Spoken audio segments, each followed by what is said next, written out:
Now let's talk about the education planning strategies for Robert and Fiona's grandchildren. Although the primary goal is to support their grandchildren's post-secondary education, Robert and Fiona must also consider long-term control, tax efficiency, and how these plans integrate with their broader estate. With no RESP account currently in place and only 7,000 saved by their daughters, there is still time to maximize their government education grant, particularly if the action is taken immediately. We will discuss some recommended strategies which will be quite helpful. RESP is considered as the primary focus, as RESP means Registered Education Saving Plan, which is made for children specifically. As grandparents, Robert and Fiona can open a family RESP and act as a subscriber, giving them full control of contribution and withdrawal. This is the most effective and grant eligible vehicle for post-secondary savings. There are a few strategies related to this, like opening a family RESP for both the grandchildren and contributing 5,000 per year per child to catch up on unused Canadian education saving grant room. In case of 10-year-old child, they can receive the full CESG lifetime grant of 7,200. But on the other hand, for the 12-year-old child, only 6 contribution years remain before the age of 17, allowing for a maximum CESG of 6,000. And it's quite optional to make a one-time top-up to reach the 50,000 lifetime contribution limit per child.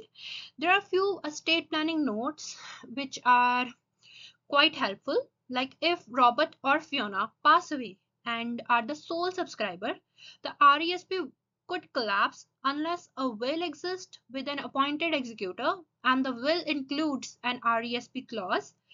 This allows the RESP to continue or a replacement subscriber to be appointed, protecting their grant and investment. Without this, the RESP would become part of the estate and all the government grant would need to be repaid. There are few pros and cons related to RESP. First one is CESG provides 20% match on first 2,500 per year per child, and the fund grows tax deferred, which is quite a great deal. On the other hand, the withdrawal taxed in the child's typically lower income bracket, and the assets can be transferred between siblings if one doesn't pursue education. On the other hand, there are some cons as well, like the fund must be used for education related expense only, and the CESG is only available until the end of the calendar year in which the child turns 17. The over contribution are penalized at 1% per month.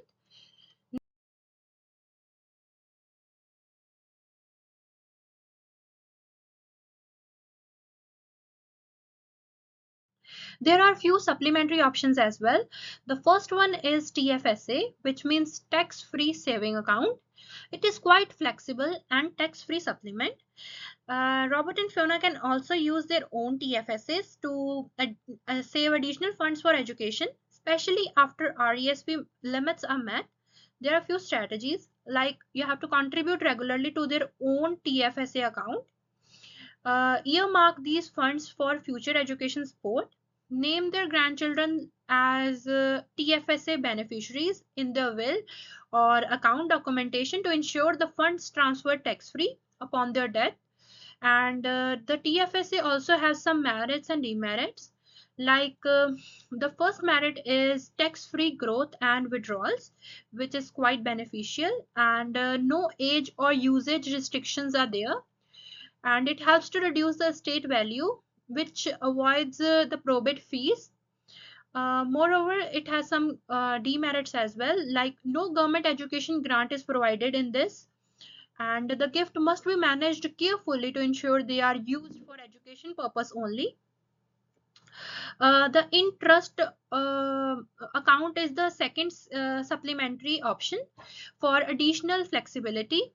Like informal trust account can also be created to invest money in the grandchild's name, especially if the RESP and TFSA's limits are maxed. There are few strategies related to this, like you have to contribute funds to informal interest investment account focusing on capital gain based assets to minimize attribution. It also has some pros and cons, like there is no contribution limit in case of informal trust, and it can be used for broader purposes like housing, traveling, or education as well. Moreover, it has some cons as well, like income, trust, and dividend may be taxed in contributory's hand, and the funds legally belong to the child at the age of maturity, and they have limited control before that, and no government grants are provided in this case. Now we will discuss about the hybrid recommendation. So this slide outlines the core steps Robert and Fiona should take to build a comprehensive education funding plan for their grandchildren. First of all, we recommend they maximize RESP contribution right away to catch up on unused CESG room. This government grant provides a 20% match, so the earlier they contribute, the more they gain. The second one is a lump sum top up can help them to reach the RESP 50,000 lifetime limit per child if they have the funds available. And the third point is to protect those RESP contributions and grant in case of death. It's important they include an RESP clause in their will and appoint an executor. This ensures the RESP doesn't collapse and lose its grant. The fourth option is we recommend they use their TFSA for additional savings, but with a twist, like they should add the names of the grandchildren as beneficiary to allow for a tax-free transfer of funds if something happens. And the last point is if they want to go beyond RESP and TFSA limits, they could set up interest accounts for each child, though these come with less control and some tax implications. So in the summary, the hybrid strategy which we have discussed offers the best of all worlds. Like the RESP gives them access to government grants and tax deferred growth. With proper estate planning, which includes a will, executor, and RESP clause, they can make sure those funds stay intact and benefits the grandchild. Moreover, the TFSA offers added flexibility and tax-free withdrawals, and by naming their grandchildren as beneficiary, they avoid probate and additional taxes. The interest account can act as a final layer of support, especially if the grandchildren need help with non-education related expenses, but they should be used with care.